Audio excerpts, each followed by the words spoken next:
Hola amigos, confío en que recuerden lo que hablábamos la semana pasada en esta segunda serie, el primer capítulo de la segunda serie, para seguir hablando del amor de Dios.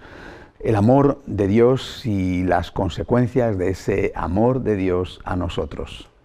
Y lo que les dije la semana pasada es que, terminaba con ello, ese capítulo, es que el amor de Dios no nos lo merecemos. No basta una vida para darse cuenta de esto. Y quizá darse cuenta de esto, de la gratuidad del amor de Dios, es lo que nos va a ayudar a cambiar.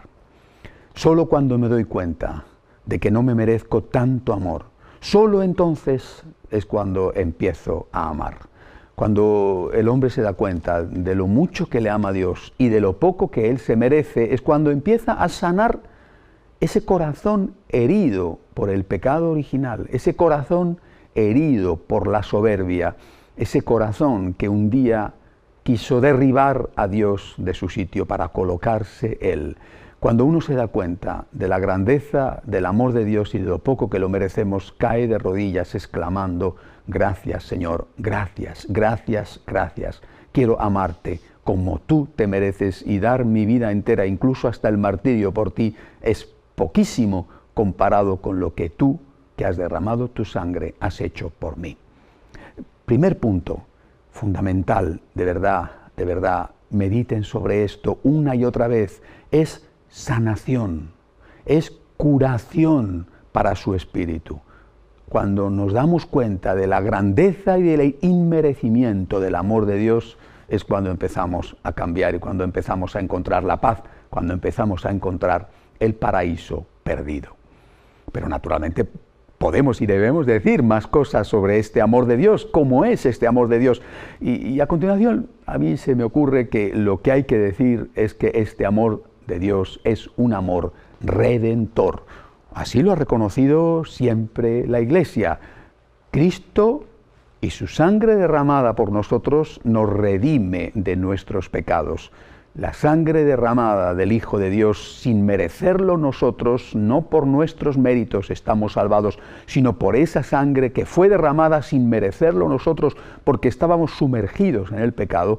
Es esa sangre derramada la que nos salva. Desde el principio lo reconocieron así los católicos y hay que leer, por ejemplo, en este caso en la carta de San Pablo a Timoteo, cuando dice el apóstol: podéis fiaros y aceptar sin reservas lo que os digo, que Cristo Jesús vino al mundo para salvar a los pecadores, y yo soy el primero de ellos. Dice San Pablo, es en Timoteo capítulo 1, versículo 17. Cristo es mi Redentor. Cristo es mi Salvador. Les dije la semana pasada que a lo largo de estos 13 capítulos, en varias ocasiones vamos a entrar a tratar este tema, que por otro lado es uno de los temas de debate más frecuente con las personas que no son católicas y que pertenecen a otras iglesias, incluso a sectas. A nosotros nos acusan, a los católicos, de ser soberbios porque insistimos en el valor de las buenas obras. Efectivamente, les decía la semana pasada, citando precisamente a San Pablo, que lo que cuenta es una fe viva, es decir, una fe rica en buenas obras, o citando al apóstol Santiago, la fe sin obras es una fe muerta. La fe viva es la fe con obras, la fe muerta es la fe sin obras. Esa fe muerta no es verdadera fe, por lo tanto no puedes decir que te basta la fe para salvarte cuando no tienes buenas obras, porque tu fe simplemente ya no es fe, está muerta. La fe que te basta para salvarte es la fe viva, la fe que da lugar a las buenas obras. Esto, la necesidad de las buenas obras, esto no quita nada al hecho de que no me salvo a mí mismo. Y esto los católicos lo hemos dicho siempre, no es una cosa que dicen los protestantes o que dicen las sectas. Esto es algo que nosotros afirmamos y que la Iglesia, precisamente porque forma parte de su patrimonio desde el origen. A mí me llama mucho la atención que algunas personas pretendan que durante 16 siglos o incluso durante 20 siglos nadie ha entendido el Evangelio y que solamente ellos, que acaban de llegar prácticamente, están entendiendo e interpretando correctamente la palabra de Dios. Aquí hay un acto de soberbia tremendo. Hombre, vamos a ver, o sea, delante de ti que ha habido millones de católicos santos, también ha habido pecadores, pero millones de católicos santos, ¿ninguno de ellos ha entendido la palabra? ¿Tú eres el listo de los listos que viene ahora y la entiende por primera vez? Caramba, hay que tener realmente unas dosis de soberbia bastante significativas como para afirmar eso. La Iglesia desde el inicio afirmó que, efectivamente, yo me salvo por la sangre derramada de Jesucristo. No me salvan mis buenas obras. El hecho de que insistamos en la necesidad de las buenas obras no es para decir que esas obras son necesarias para la salvación en el sentido de que mis obras me salvan, sino que esas obras son necesarias para recibir el don de Dios que es el que nos viene por la sangre derramada de Cristo. Por lo tanto, nosotros afirmamos que el amor de Dios, que es gratuito, es un amor de Dios que redime y que salva. También afirmamos que hay un peligro, lo dije la semana pasada, el peligro del abuso, y ese peligro cuando se cae en él, mata la fe, y la fe se convierte en una fe muerta. La fe está viva por las buenas obras, pero no son mis buenas obras las que me salvan, sino que es la sangre derramada de Jesucristo, ese amor de Dios que es redentor, el que me salva. Partiendo de aquí, damos un paso más. Fe en la gratuidad del amor, fe en que la redención de Dios me viene de Cristo, en que la redención no me viene de mis obras, y fe también en que ese amor de Dios gratuito, redentor, es el que me va a hacer posible el cambio, la conversión. Cuando yo me siento querido, y querido tal y como soy, y querido sin merecerlo, es cuando yo puedo empezar a cambiar. Ese amor de Dios, esa fe en el amor de Dios, es lo que me va a posibilitar cambiar, salir de mí mismo y mejorar. Y quisiera leerles un texto que además es un texto que a mí me gusta especialmente porque es un texto que escribió mi maestro en el mundo del periodismo, José Luis Martín Descalzo, y de alguna manera, por lo menos en cierta forma, también mi padre espiritual. Si ustedes no han leído nunca nada de este sacerdote español ya fallecido, se lo recomiendo, aunque como siempre es enormemente difícil encontrar en América los libros que se escriben en Europa y a veces también pasa lo mismo en el sentido contrario. Escribía José Luis Martín Descalzo: nadie es capaz de cambiar si no se siente querido, si no experimenta una razón positiva para cambiar, si no tiene una fuerza interior suficiente para subirse encima de sus fallos. Tal vez por eso el primer consejo que doy siempre a los padres que me cuentan problemas de sus hijos sea este: de momento, quiérele. Quiérele ahora más que nunca. No le eches en cara sus defectos que él ya conoce de sobra. Quiérele. Confía en él. Hazle comprender que le quieres y que le querrás siempre, con defectos o sin ellos. Él debe estar seguro de que haga lo que haga, no perderá tu amor. Con continuos reproches, lo más probable es que multiplique su amargura y le hagas encasillarse en sus defectos, aunque solo sea por amor propio. Él debe conocer que tú le amas lo suficiente como para sufrir por él todo lo que es necesario. Y nunca le pases factura por ese amor. Tú lo haces porque es tu deber, porque eres padre o madre, no como un gesto de magnanimidad. Y cuando te canses, acuérdate alguna vez de que también Dios nos quiere tal y como somos, y tiene con nosotros mucha más paciencia que nosotros con los nuestros. No conozco otra fuerza más poderosa en el mundo, capaz de cambiar al ser humano, capaz de lograr la conversión, que la fuerza del amor de Dios. Dicen: dadme un punto de apoyo y moveré el mundo. Era Arquímedes. Dadme un punto de apoyo y moveré el mundo. Nosotros tenemos un mundo que mover. No solamente el mundo externo, con estructuras de pecado, con injusticias sociales, con leyes inicuas que justifican, incluso declaran derecho el asesinato de inocentes con el aborto. Nosotros tenemos un mundo que mover y ese mundo que mover somos nosotros mismos. ¿Y cuál es el punto de apoyo? El amor de Dios. Tengo un punto de apoyo, tengo un suelo. Tengo un punto donde apoyarme, donde poner mis pies para luchar por mí, para luchar por mí contra mí, para luchar por mí, por mi salvación, contra mí, contra mi egoísmo, contra mi pecado. Ese punto de apoyo es el amor de Dios. El amor de Dios, gratuito e inmerecido. El amor de Dios, redentor. El amor de Dios que me permite cambiar.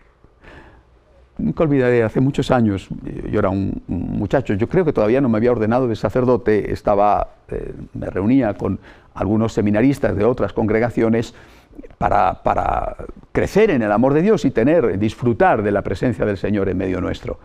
Y recuerdo una conversación, nunca la olvidaré, con uno de aquellos seminaristas, era un par de años más que yo, y que me contaba una experiencia que él había tenido, y de que estaba haciendo un viaje y había visto a una mamá, iba en el tren, había visto a una mamá con su bebé, ¿no? La mamá, el bebé no era muy afortunado por lo que me decía, ¿no? Era un bebé que era más bien feito, y que la mamá le miraba con tanta ternura, con tanto amor, con tanto cariño, que él, viendo a aquella mamá contemplar con esa devoción a su bebé, se dio cuenta de la grandeza del amor de Dios.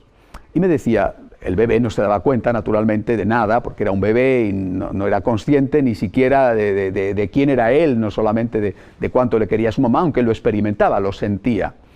Y me decía, empecé a pensar, si el bebé, dándose cuenta de su defecto, de su fealdad, hubiera querido ocultarse a su mamá, pensando, cuando mi madre me vea como soy, no me va a querer, me tengo que esconder, tengo que tapar, quizá mintiendo, quizá exagerando, poniéndome una máscara, una careta, tengo que tapar mi pecado, porque si mi mamá se da cuenta, no me va a querer. Y empezaba a pensar, me decía, que el bebé se escondía debajo de la ropita con que su mamá le cubría y que cuando la mamá intentaba quitarle la toquilla, quitarle el pañal, el bebé se cubría con ella porque tenía vergüenza de que su mamá le viera como era, porque pensaba, no me va a querer.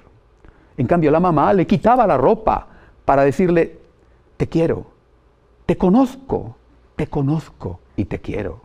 No te quiero como si fueras perfecto, o no te quiero porque seas perfecto. No condiciono mi amor.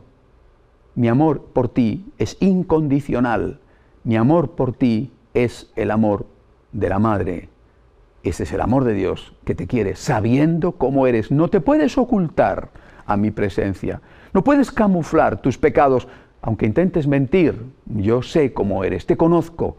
Y conociéndote, te quiero. Es este amor. Y esto es el amor de Dios. Es este amor el que nos permite cambiar.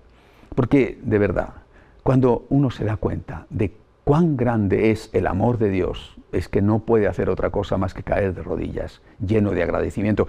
Estallas en lágrimas, te conmueves, te emocionas. Pero ¿cómo es posible que Dios me ame tanto? ¿Cómo es posible que Dios me ame conociéndome? Esto no es el amor humano. El amor humano, de una forma o de otra, incluso el amor de la mamá, puede llegar a ser un amor condicional o condicionado. El amor de Dios no es así. Es un amor absoluto, un amor que no cesa, un amor indefinido, un amor gratuito, un amor que te conoce y te quiere. Y este tipo de amor, vuelvo a la cita que he leído de José Luis Martín Descalzo, este tipo de amor es el amor que nos permite cambiar. Vamos a continuar meditando sobre las características de este amor de Dios, al menos dos de ellas más. En un instante volvemos enseguida.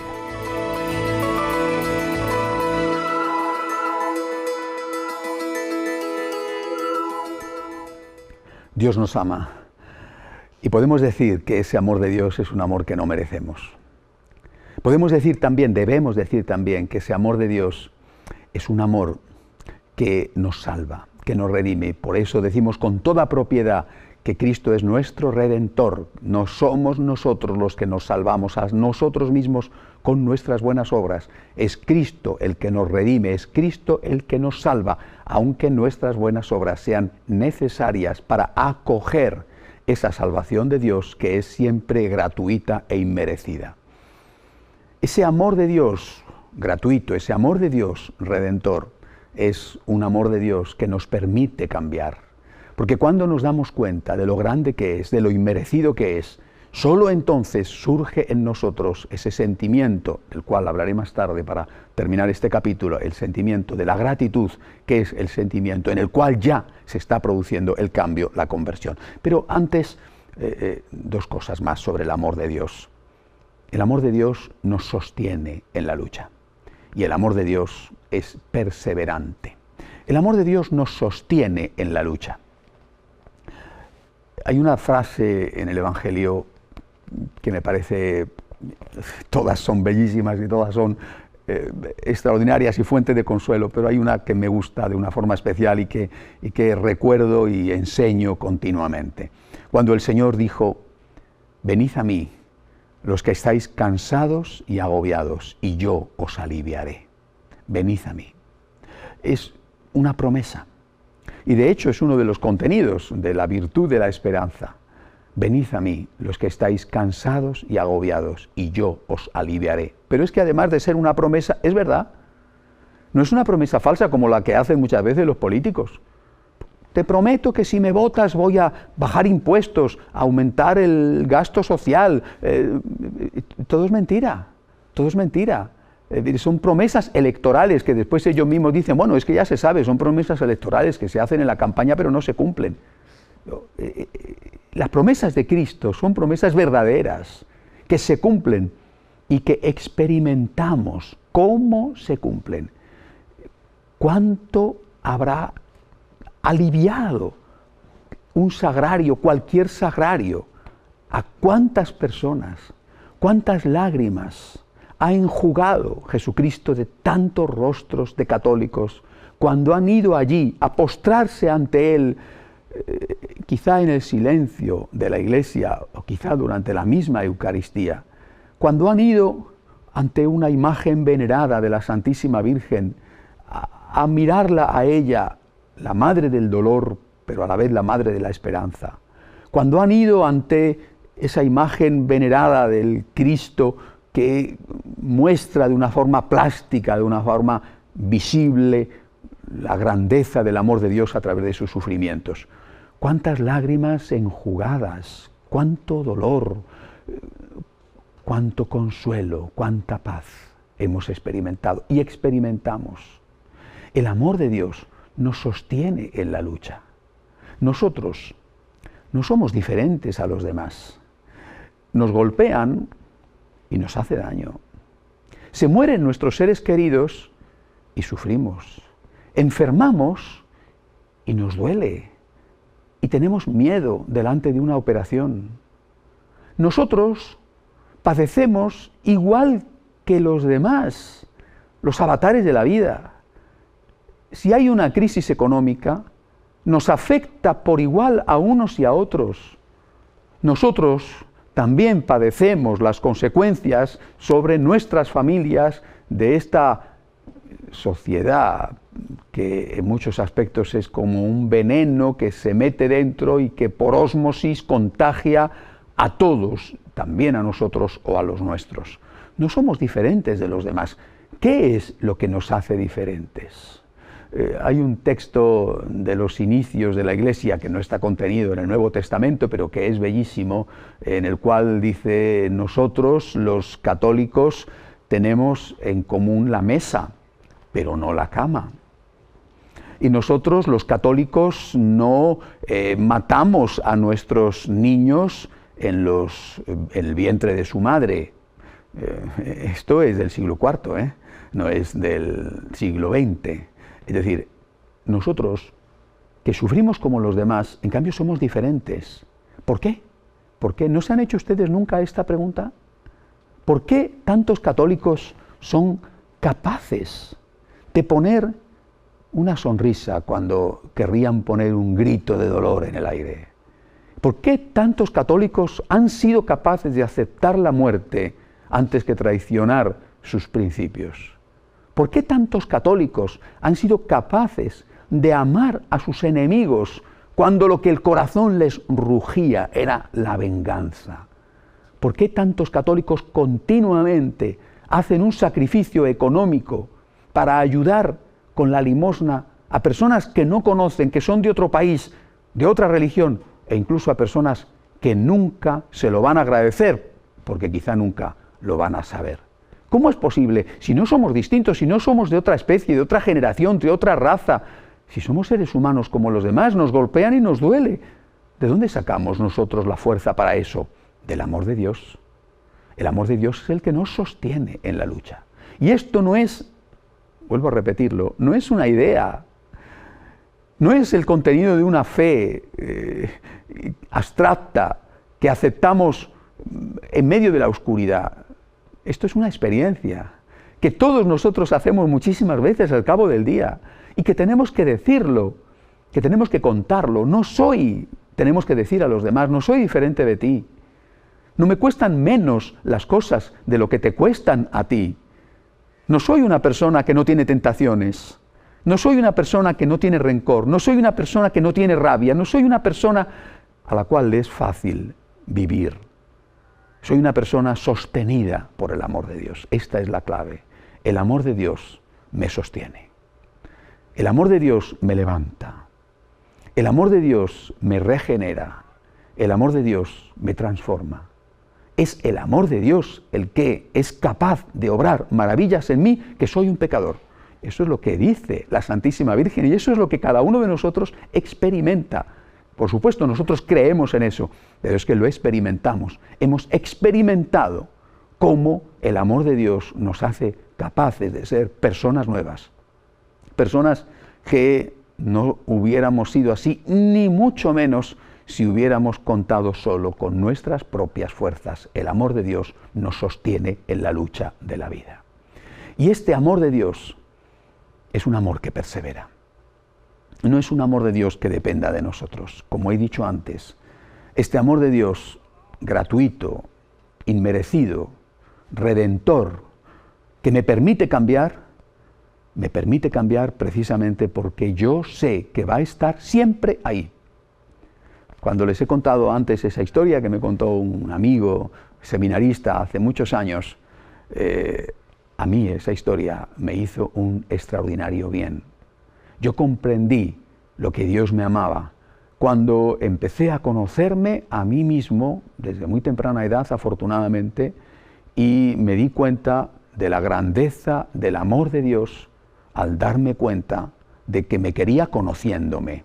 Por eso San Agustín decía: Señor, que yo me conozca y que yo te conozca.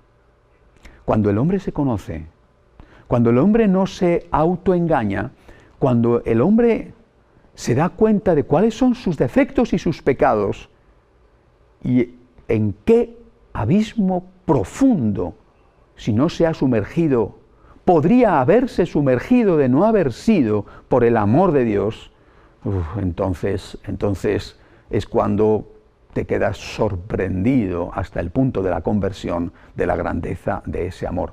Un amor que persevera. Estate seguro, y esto es lo que quiero decirte hoy, estate seguro de que te quiere. No te quiere por tus méritos, te quiere como eres, pero es que, aunque fueras mucho peor, infinitamente peor, de lo que tú eres, Él te seguiría queriendo. Naturalmente que eso no significa, insisto, que podamos abusar del amor de Dios. Nos hacemos daño a nosotros mismos, además de hacerle daño a Dios. Eso no significa, ni mucho menos, que nuestro pecado no tenga consecuencias para el prójimo y para nosotros mismos. Nuestro pecado, es decir, nuestra ingratitud ante el amor divino, nos hace daño. Pero el amor de Dios está siempre ahí. Pase lo que pase, estate seguro, Dios te va a seguir queriendo. No abuses de ese amor, pero estate seguro, de que el amor de Dios no se debe a tus méritos y no se debe tampoco a tu respuesta. Tu respuesta tiene que ser una respuesta que nazca del agradecimiento. La respuesta del hombre al amor de Dios cuando lo ha creído y conocido tiene que ser la respuesta de la gratitud, no la respuesta del comercio o la respuesta del miedo. No quiero amarte, Señor, para que me ames. No quiero amarte, Señor, para que no me castigues. No quiero amarte, no vengo a rezar, no voy a misa, no doy limosna, para que me des.